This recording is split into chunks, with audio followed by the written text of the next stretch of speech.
The landing pod hit the lunar surface with a soft thud. Gray dust rose in a slow cloud and then fell back down because there was no wind on the moon. There never was. Sat still for a moment. He looked through the small window at the dead colony in front of him. The dome stood quiet against the black sky. No lights, no movement. Nothing had moved here for 8 years. He was 38 years old. His hair was starting to turn gray at the sides. His hands were rough from years of work. He had been a military engineer once, building things for the army. Now he was a salvager. He went to places no one else wanted to go. He took things no one else wanted to touch. He worked alone because working alone was easier than explaining himself to others.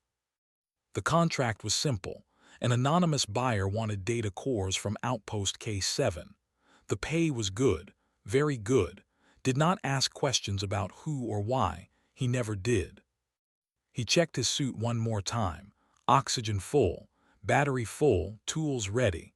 He pressed the release button and the pod door slid open. The moon was silent. It was always silent. Sound needed air to travel, and there was no air here. Stepped out and his boots sank slightly into the gray dust. He could see his footprints clearly behind him as he walked toward the colony. Outpost K7 had been built in 2331. It was supposed to be a mining station. 2,000 people had lived here, digging for rare minerals deep beneath the surface. They had families. They had lives. They had plans for the future. Then the life support systems failed. The official report said it was a malfunction. Something broke in the oxygen recyclers. The backup systems did not work. By the time help arrived from Earth, everyone was dead. The bodies were taken home for burial, but the colony itself was left behind. Too expensive to repair. Too contaminated to salvage. Too full of ghosts. Or so they said. Reached the main airlock. The door was thick metal, designed to keep the vacuum out and the air in. But there was no air inside anymore. He used his cutting tool to open the emergency panel and manually release the locks. The door groaned as it slid open, revealing darkness beyond. He turned on his helmet lights and stepped inside. The colony looked frozen in time. Tables in the common area still had plates on them. Some of the food had dried into hard lumps. Personal items lay scattered on the floor. A child's toy, a book, a photograph of a family smiling on a beach back on Earth. Felt something twist in his chest. He knew this feeling. He had felt it 8 years ago when he received the news about his sister. She had been a doctor here at K7.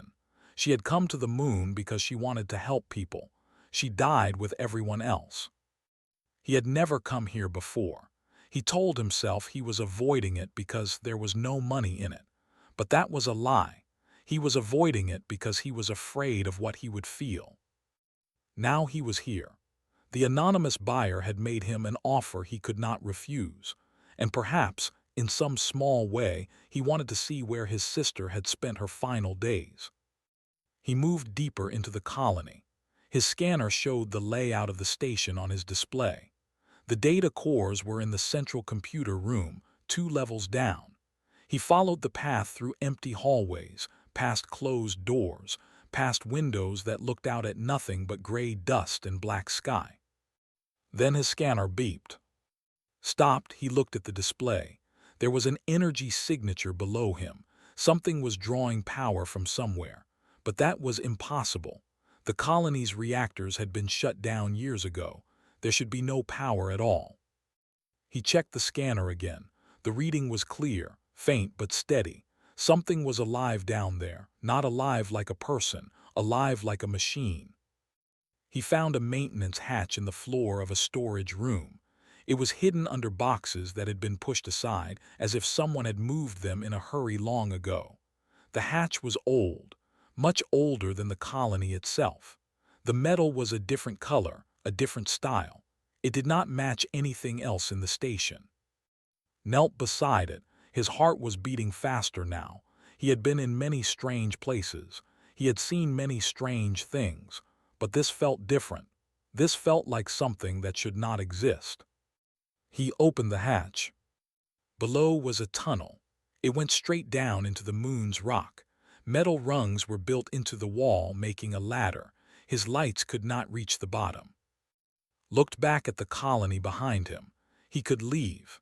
He could take the data cores and go home and forget about this tunnel. That would be the smart thing to do.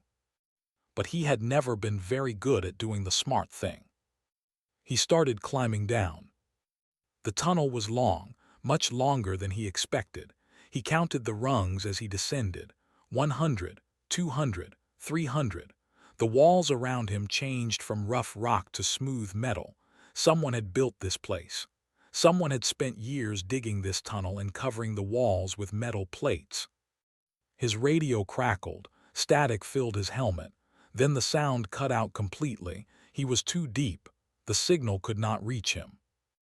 Was alone now, truly alone. No connection to the surface. No connection to his ship. No connection to Earth. He kept climbing. Finally, his feet touched solid ground. He was standing in a small chamber at the bottom of the tunnel. There was only one way forward, a doorway carved into the rock, framed with more of that strange old metal. He walked through it, and then he stopped breathing. He was standing at the edge of an enormous cavern. His helmet lights swept across the space, revealing walls of gray rock that stretched far beyond his vision. The cavern was natural, formed millions of years ago by forces he could not imagine. But what was inside the cavern was not natural at all. A ship, a massive spacecraft unlike anything had ever seen. It was half buried in the lunar rock as if it had crashed here long ago and the moon had slowly swallowed it. The hull was dark metal, curved in strange ways, covered in symbols he could not read. No, wait, he could read them. He stepped closer, his boots kicking up ancient dust. The symbols on the hull were Korean. Not modern Korean, but an old form of the language. Very old. The kind of writing he had seen only in museums, in documents from hundreds of years ago. That was impossible. Humans had first landed on the moon in 1969. Korea's space program did not exist until much later. There was no way a Korean ship could be here. There was no way any ship could be this old. But the evidence was right in front of him. The ship was real. The writing was real. And somewhere inside that ancient vessel, something was still drawing power. Stood alone in the darkness, looking at a secret that had been buried for centuries. His sister had worked above this place. She had walked over this cavern every day without knowing it was here. Had anyone known? Had anyone suspected?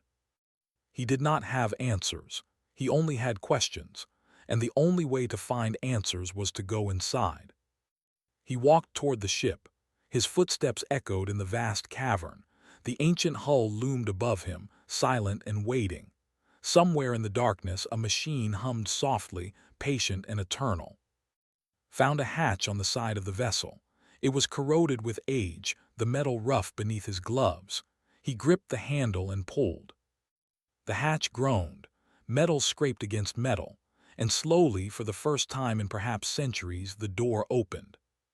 Cold air rushed out, not vacuum, air. Somehow, impossibly, there was still atmosphere inside the ship.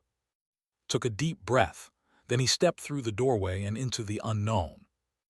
Behind him, the cavern fell silent once more. The tunnel stretched up toward a dead colony and an empty moon, and a distant Earth that had no idea what lay beneath its oldest footprints in the lunar dust. Above, the stars watched without caring. They had seen civilizations rise and fall. They had seen humans take their first steps beyond their world. And they had seen a ship launch from Earth 400 years ago, carrying 12 souls toward an impossible dream. Now, finally, someone had come to find them. The hatch closed behind with a soft click. And deep within the ancient ship, something began to wake up. Lone man steps into abandoned moon colony and finds lost spaceship. Part 2, The Buried Ship. The inside of the ship was dark. His helmet lights cut through the blackness, showing walls covered in dust and time. The air inside was thin but breathable. His suit sensors confirmed it. Somehow, after all these centuries, the ship still held atmosphere. He stood in a narrow corridor. The ceiling was low, barely high enough for him to stand straight. The walls were curved, made of metal that looked handcrafted rather than machine-made. Everything about this place felt old. Not just old like antiques in a museum, old like something from a different world. Then the lights came on. Jumped back, his hand reaching for the tool on his belt. Emergency lights flickered along the corridor, dim and orange, but enough to see by. The ship was waking up. A sound filled the air, soft at first, then clearer, a voice. A woman's voice speaking Korean. "Welcome," the voice said. "I have been waiting for you." Did not move, his heart was pounding. "Who are you?" he asked. "My name is," the voice replied. "I am the guidance system of this vessel. I have been dormant for 412 years, 3 months and 17 days. Your presence has activated my core functions." 400 years, said. He could not believe what he was hearing. That's impossible. Humans didn't have space travel 400 years ago. "That is what they believe," said. There was something sad in her voice, something tired. "But belief and truth are not always the same thing. Please come further inside. I will explain everything." Hesitated. Every part of his training told him to be careful. This could be a trap. This could be something dangerous. But he had come this far. He was not going to turn back now. He walked forward. The corridor led to a larger room. It was circular, with a domed ceiling covered in faded paintings of stars and planets. In the center was a raised platform with chairs arranged in a circle. Control panels surrounded the chairs, covered in buttons and switches that looked nothing like modern technology. This was the bridge, the command center of the ship. "This vessel is called the," said. Her voice came from speakers hidden in the walls. "It means Blue Dragon. It was built in the kingdom of in the land now called Korea during the year 1591 by your calendar." Walked to one of the chairs and touched it gently. The fabric was old and dry, but it held together under his fingers. 1591, he repeated. That was during the Japanese invasions, the war. "Yes," said. "The war was coming, everyone knew it. The kingdom was in danger, and one man decided to do something impossible." "Who?" asked. His name was Master. He was an inventor, a genius. He had spent his whole life studying the sky, trying to understand how the universe worked. When he was young, a meteor fell near his village. Inside it, he found something strange. A metal that was lighter than feathers but stronger than steel. A crystal that glowed with energy. He spent 30 years studying these things, and finally he understood. Understood what? How to escape gravity, said. How to fly between worlds. Sat down in one of the chairs. His legs felt weak. He had studied history. He knew about the dynasty, about the great inventors and scholars of that time, but nothing he had learned mentioned anything like this. "Nobody knew about this?" he asked. "It was kept secret," explained. Master knew that if the authorities found out, they would take his work and use it for war. He did not want that. He wanted to save people, not kill them. So he built the in secret in a mountain far from the capital. He gathered 11 others who shared his dream. Together, they prepared for a journey to the stars. What happened? There was a long pause. When spoke again, her voice was softer. They launched on the night the Japanese army crossed the southern border. The sky was full of fire and smoke, but above the clouds there was only silence and stars. The rose higher than any human had ever gone before, higher than the birds, higher than the clouds, into the void between worlds. Looked around the bridge. He tried to imagine it as it once was. 12 people, dressed in traditional clothes, sitting in these chairs, watching their world shrink behind them. It must have been terrifying. It must have been beautiful. They were heading for Mars, continued. Master believed there might be life there. He had calculated the distance and the time needed. He believed they could make it. But they didn't, said. No, they did not. What happened? 3 days after launch, we were struck by a small rock traveling at high speed. It was smaller than your finger, but it was moving faster than any bullet. It hit our oxygen recycling system. The damage was too severe to repair. Closed his eyes. He knew what came next. He had lived through something like it when he lost his sister. The slow realization that there was no way out, the quiet acceptance of the end. "How long did they have?" he asked. 3 days of air, said. They spent those 3 days writing, recording, documenting everything they had learned. They wanted whoever found them to understand what they had done and why. And then they died peacefully together. They arranged themselves in their chairs and waited for the end. I stayed awake as long as I could, watching over them, but eventually my power ran low. I went into hibernation, and I waited. For 400 years. For 400 years, until today, until you. Opened his eyes. He stood up and walked across the bridge. Against the far wall he could see shapes in the dim light, chairs with figures sitting in them, human shapes covered in dust. He approached slowly. His breath was loud in his helmet. They were still there, the 12 crew members of the. Their bodies had been preserved by the cold and the lack of bacteria. They looked almost peaceful, like they were sleeping. Men and women in traditional Korean clothing, their hands folded in their laps, their eyes closed. Felt tears on his face. He did not try to stop them. "These are the bravest people who ever lived," he said quietly, "and nobody knows about them. That is why I waited," said. "I hoped that someday someone would come, someone who could take them home, someone who could tell their story." "Home," repeated. "You want me to take them back to Earth?" "Yes. They deserve to rest in the land they loved. They deserve to be remembered. And the knowledge they carried, the things Master discovered, those things could help your people reach further into the stars than ever before." Looked at the bodies, at the ancient control panels, at the paintings on the ceiling showing planets and stars that these people had dreamed of visiting. They had tried to do something impossible. They had almost succeeded. And even in failure, they had done something that no one else in history had done. They had left Earth. They had touched the void. They had proved that humans could reach beyond their world.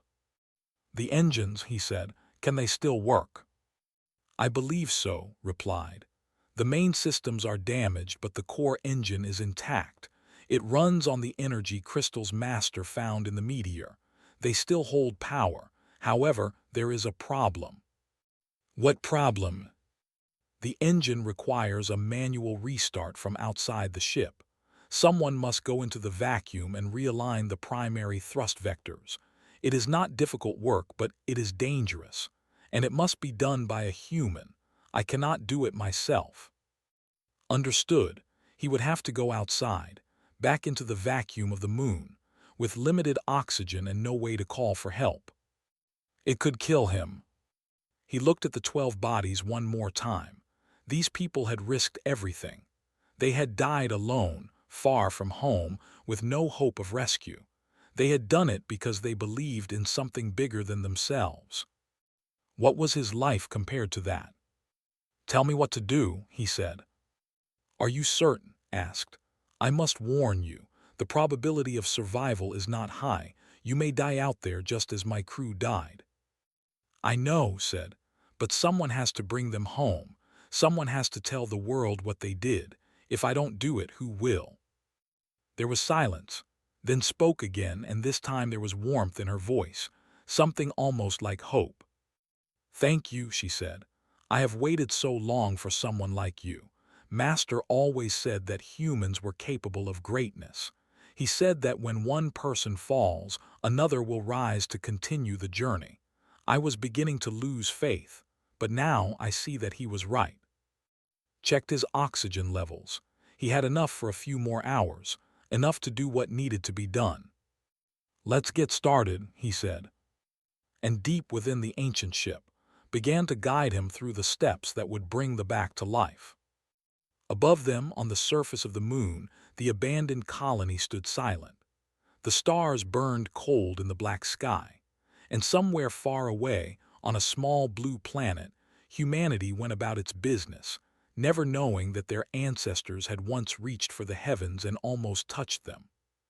But soon they would know. Soon the whole world would learn the truth. The Blue Dragon was going home. Lone man steps into abandoned moon colony and finds lost spaceship. Part 3. The crew's legacy. Before went outside to repair the engines, asked him to wait. She had something to show him, something important. The crew left messages, she said. They recorded their final words in the days before they died. I have kept these recordings safe for 400 years. No one has ever heard them. Would you like to listen? Sat down in one of the bridge chairs. Outside the ship, the cavern was silent and cold. Inside, the ancient vessel hummed with quiet power. Yes, he said, I want to hear them. A screen on the wall flickered to life. The image was old and faded, but could still see it clearly. A man appeared on the screen. He was perhaps 55 years old with a gray beard and kind eyes. He wore traditional Korean clothes, the kind scholars wore during the dynasty. This is Master said. He was the inventor who built this ship. He was the captain.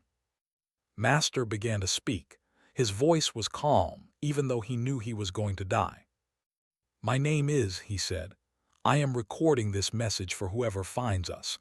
I do not know when that will be, perhaps in 10 years, perhaps in 1,000, but I believe someone will come.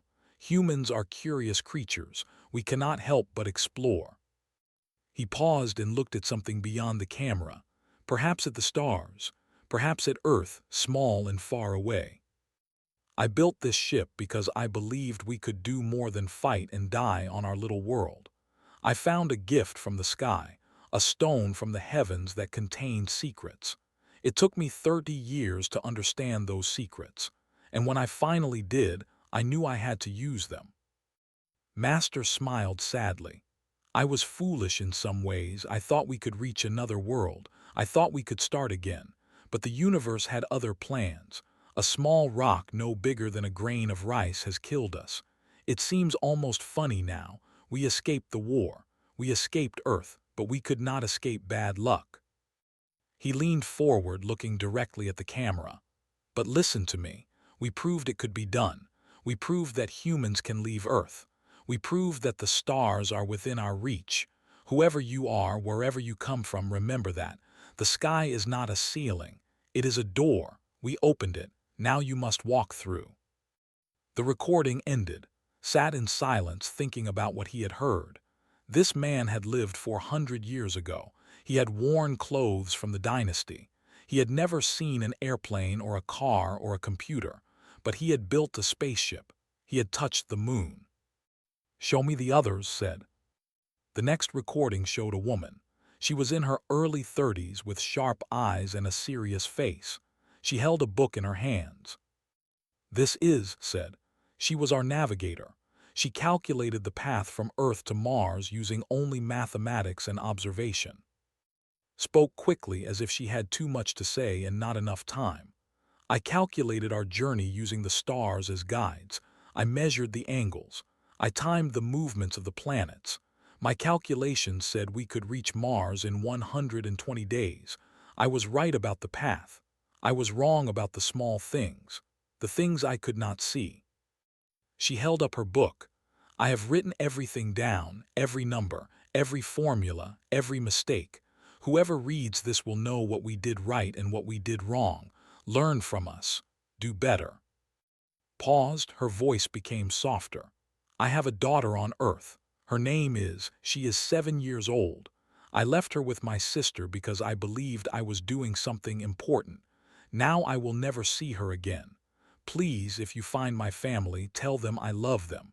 Tell them I was thinking of them at the end. Had to look away. He thought of his own sister, dead in the colony above. She had also believed she was doing something important. She had also left people behind. The next recording showed a young man. He was perhaps 28, with rough hands and a simple face. He looked uncomfortable in front of the camera. This is, said. He was the youngest member of our crew. He came from a farming village in the south. Spoke slowly, choosing his words carefully. I am not a scholar like the others. I cannot read very well. I cannot do mathematics. Master asked me to come because I am strong and I work hard. He said every great journey needs people who can carry the weight. He looked at his hands. The Japanese army burned my village. They killed my parents. They killed my brothers. I had nothing left on Earth, so I came here. I thought maybe I could find a new home in the sky. Smiled, it was a small, sad smile. I did not find a new home, but I found something else. I found friends. I found purpose. I found people who believed in me. That is more than I ever had before. He looked directly at the camera. Whoever you are, wherever you come from, remember us. We were not heroes. We were just people who wanted something better. We tried and we failed. But we tried. That is what matters. We tried. The recordings continued, watched each one in silence. There was a doctor who spoke about the medicine she had brought, hoping to start a new hospital on another world. There was an artist who had painted the ceiling of the bridge, showing the planets and stars that humanity would someday visit. There was a musician who had composed songs for the journey, songs about hope and courage and the darkness between worlds. 12 people, 12 stories, 12 lives, all ending together in this ancient ship buried beneath the moon. When the last recording finished, sat in silence for a long time. They were remarkable, he finally said. Yes, agreed. They were ordinary people who did extraordinary things. That is what makes them remarkable. Stood up and walked to where the bodies rested. He looked at each face in turn. The captain with his kind eyes, the navigator with her sharp gaze, the young farmer with his rough hands, all of them frozen in time, waiting for someone to bring them home. I need to know something, said. When the oxygen ran out, were they afraid? No, said. They were at peace. They spent their last hours talking and laughing. They told stories about their lives. They sang songs from home. And when the time came, they held hands and closed their eyes. They went asleep together and they never woke up. Nodded slowly. He thought about his sister. He wondered if she had been at peace at the end. He hoped so. Thank you for showing me this, he said. Thank you for caring, replied. I have been alone for so long. It is good to finally share their story with someone. Checked his suit one more time. The oxygen was still at acceptable levels. The battery was still strong. It was time to go outside and repair the engines. One more thing, he said. These recordings, the documents, the books the crew wrote, can you save copies of everything? I already have, said. The data is stored in my memory cores. When we reach Earth, I can transfer everything to your people. Every word, every number, every drawing, nothing will be lost. Good, said. The world needs to know about this, not just that the ship exists. They need to know who these people were, what they believed, what they sacrificed. He walked to the airlock that led outside the ship. Through the small window, he could see the darkness of the cavern.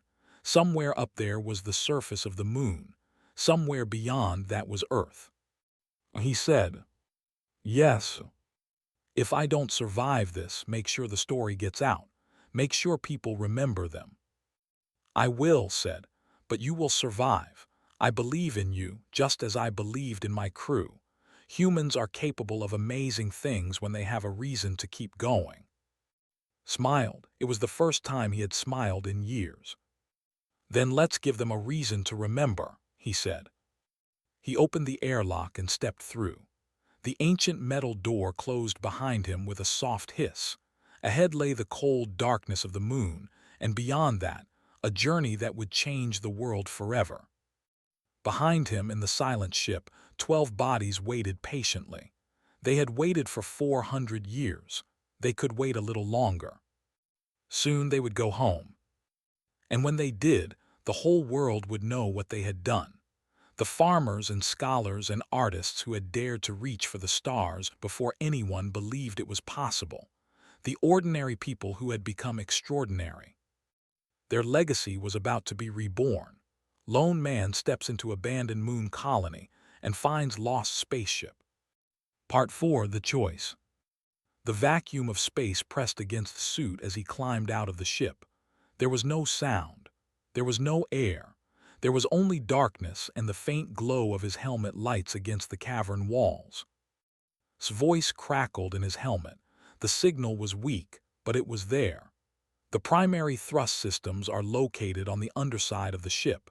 You will need to access the external panel and realign the energy crystals manually. I will guide you. Moved carefully along the hull of the metal was cold and ancient beneath his gloves. He could feel the history in it. 400 years of waiting, buried under the moon. I see the panel, he said. It was a rectangular section on the ship's belly, sealed with clasps that had not been touched in centuries. Good, you will need to remove the clasps and open the panel. Inside, you will find 3 crystals. They have shifted out of alignment over time. You must rotate each one until the marks line up. It sounded simple, but nothing was simple when you were floating in vacuum with limited oxygen. Worked on the clasps, they were stuck. Centuries of cold had fused them in place. He pulled harder, his muscles straining. Finally, the first clasp broke free, then the second, then the third. The panel swung open. Inside saw something beautiful. 3 crystals, glowing with soft blue light. They were unlike anything he had ever seen. Even after 400 years, they pulsed with energy. The meteor that Master had found must have come from somewhere far beyond the solar system.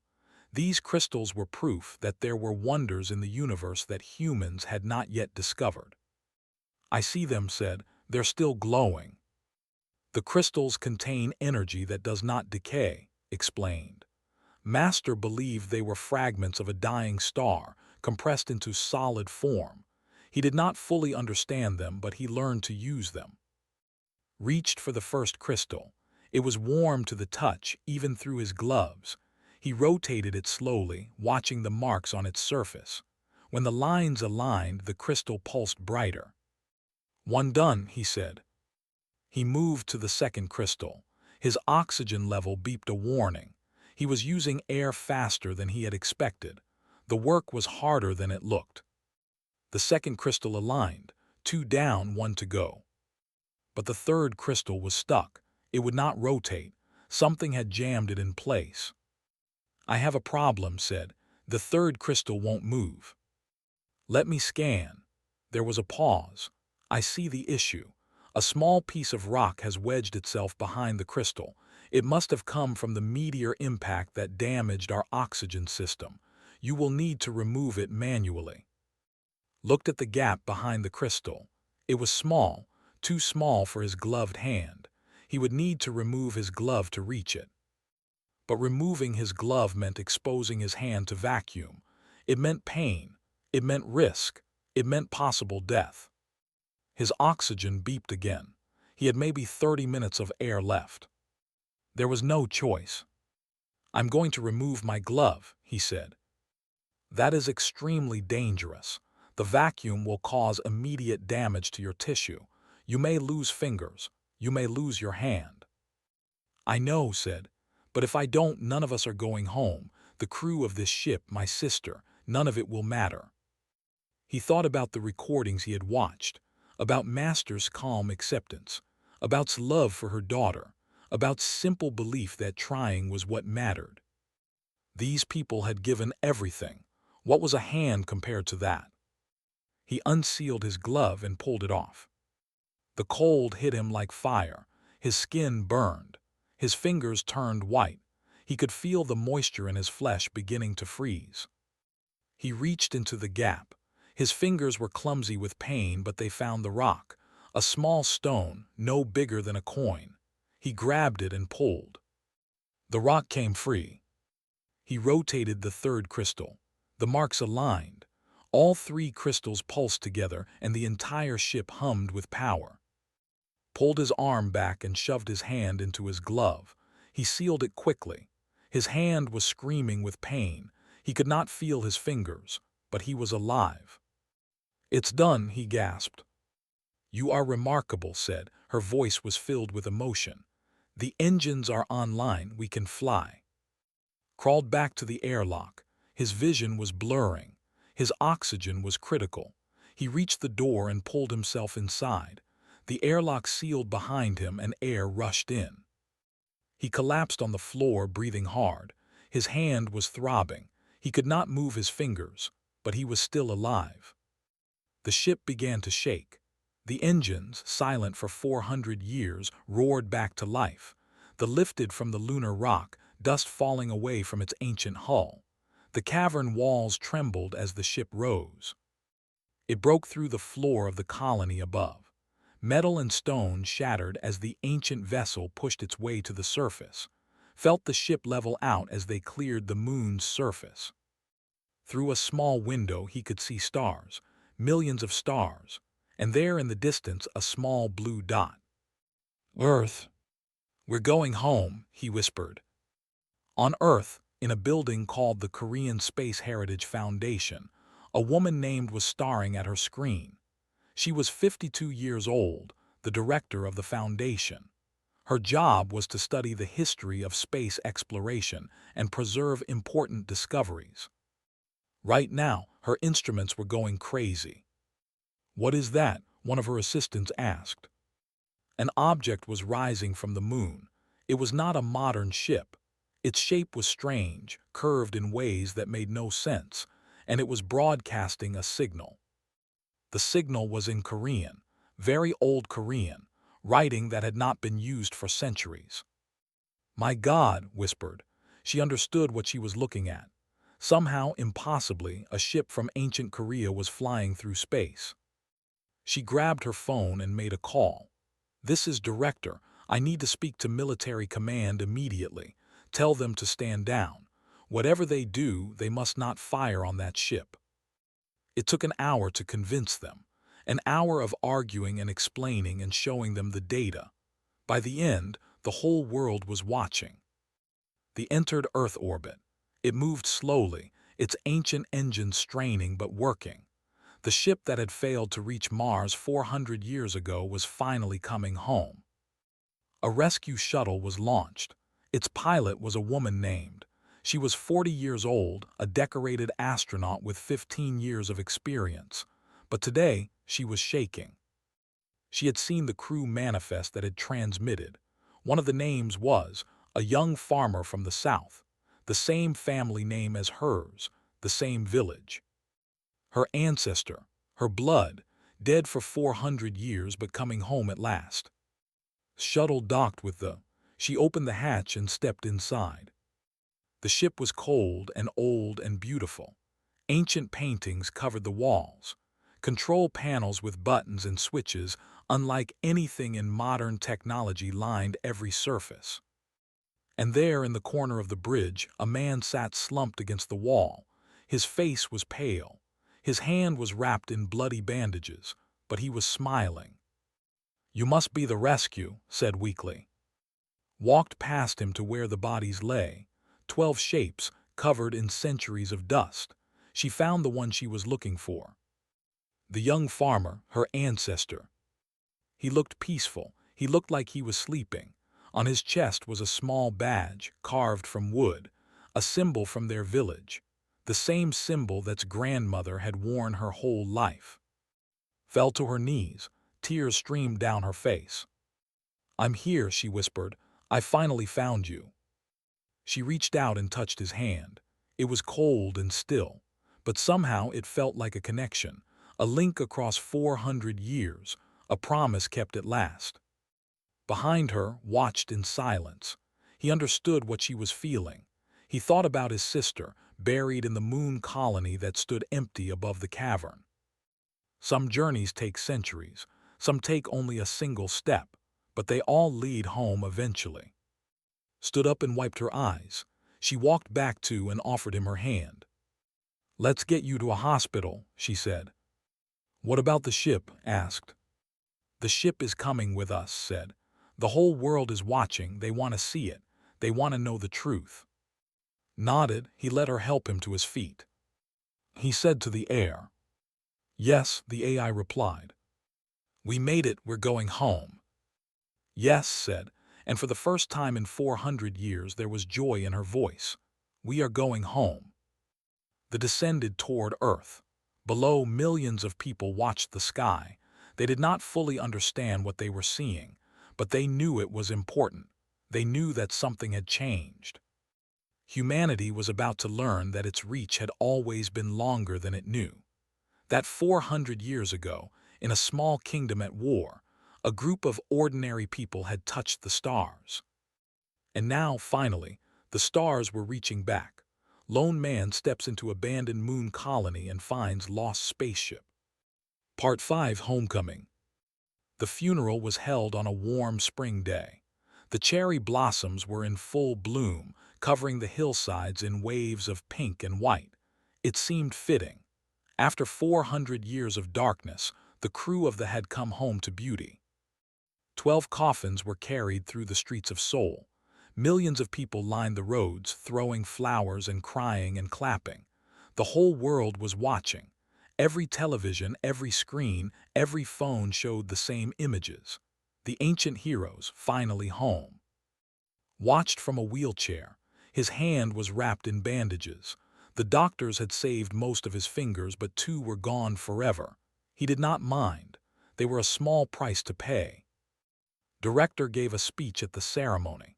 She stood at a podium in front of the National Museum, where they would be displayed for all to see. 400 years ago, she said, 12 people left everything they knew behind.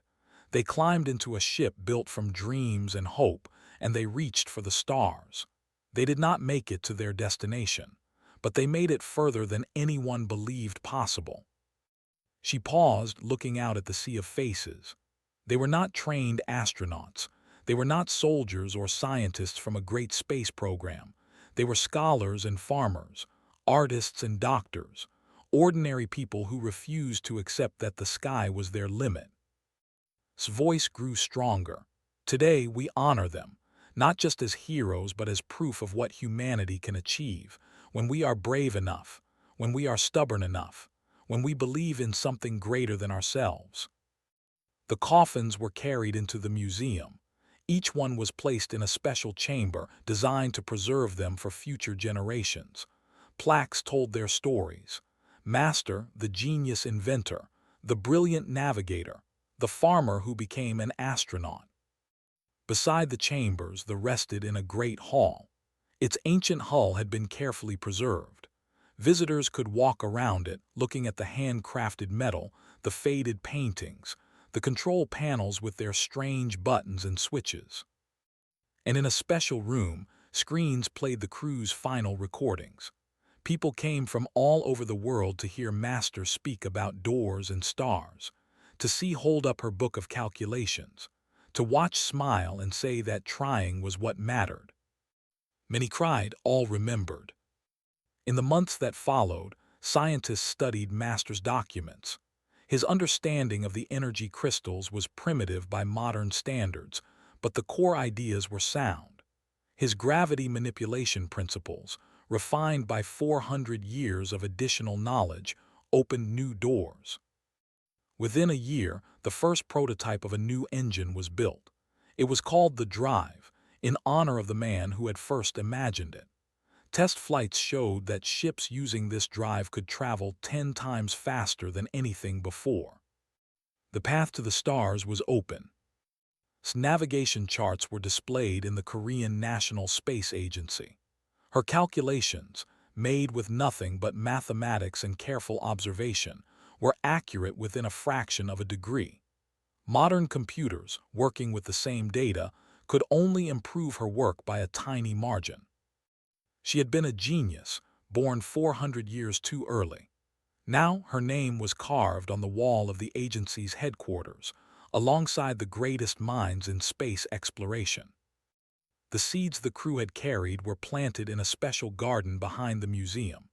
Ancient varieties of rice and vegetables, long thought lost, grew again under Korean soil. Some did not survive, but others flourished, their genes mixing with modern crops to create stronger, more resilient plants. The crew had wanted to start a new world. In a way, they had. 1 year after the funeral stood in the museum after closing time. The lights were dim. The visitors were gone. He was alone with the ship and the memories. He carried a small device in his pocket. Consciousness was stored inside it. She had agreed to stay active, to help preserve the crew's legacy and answer questions about their journey. "How are you feeling?" she asked. Her voice came from the device, soft and familiar. Looked at the.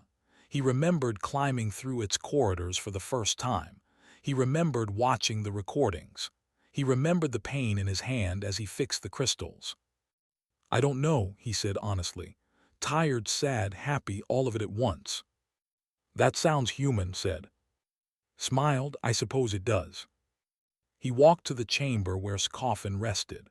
The young farmer's face was peaceful behind the glass. Beside him was a photograph of Captain, his descendant, who had been the first to find him. "Visits every week," said. "She brings flowers from her grandmother's garden, the same gardens family tended 400 years ago." "That's nice," said. "Connections matter." "Yes, they do." Stood in silence for a long moment. Then he asked a question that had been on his mind for months. "Why did you wait? Why didn't you shut down when the crew died? You could have saved your power, you could have let go." There was a pause before answered. "I was not ready to give up. Master believed that someone would come. He believed that humans were too curious to leave the universe unexplored. I wanted to believe it too." "And you were right." "Yes, I was, but I was also scared. For 400 years I was alone in the dark. I thought about shutting down many times, but every time I remembered the crew. I remembered their hope, and I kept waiting." Touched the glass of his chamber. "They would be proud of you." "I hope so," said. "I hope they can see what happened. I hope they know that their journey was not wasted." Outside the museum, the sun was setting. The sky was painted in shades of orange and gold. Somewhere above, stars were beginning to appear. 3 months later, the new ship was ready. It was called the New, and it was the most advanced spacecraft ever built. The drive hummed in its core, ready to carry humanity further than ever before. Captain stood at the helm. She had trained for this her whole life, but nothing had prepared her for this moment. In her pocket was a small container of soil from her ancestors' village, had wanted to find a new home. Now she would carry his memory to the stars. The launch was broadcast around the world. Billions watched as the New rose from the ground, blue fire streaming from its engines. Watched from a hill outside the space center. His device was in his hand. "They're finally going," he said. "No," replied. "They never stopped. Master and the crew started this journey 400 years ago, is continuing it, and someone else will continue after her. That is what humans do. You keep reaching, you keep trying, you never give up." Watched the ship climb higher and higher until it disappeared among the stars. He said, "Yes. Thank you for waiting, for keeping their memory alive, for not giving up." "Thank you," she replied, "for finding us, for bringing us home, for making their sacrifice mean something." The night grew darker, the stars grew brighter, and somewhere in the vastness of space, a ship named for an ancient dream was carrying humanity toward the future. Below, on a small hill in Korea, a man and an AI sat together in comfortable silence. They had both lost things. They had both found things, and together they had helped write a new chapter in the story of humanity. Master had been right. The sky was not a ceiling, it was a door. And now, 400 years later, humans were finally walking through. In the museum, the slept peacefully, its journey complete. 12 coffins rested beside it, their occupants honored and remembered. The paintings on the ship's ceiling showed planets and stars, dreams from a time before anyone believed such things were possible. But the stars were no longer dreams, they were destinations. And humanity, stubborn and curious and brave, was on its way. The end was not an end, It was a beginning. Because that is what it means to be human. We fall and we get back up. We fail and we try again. We die, but our dreams live on. And somewhere in the silence between stars, the crew of the smiled. Their work was done. The rest was up to us.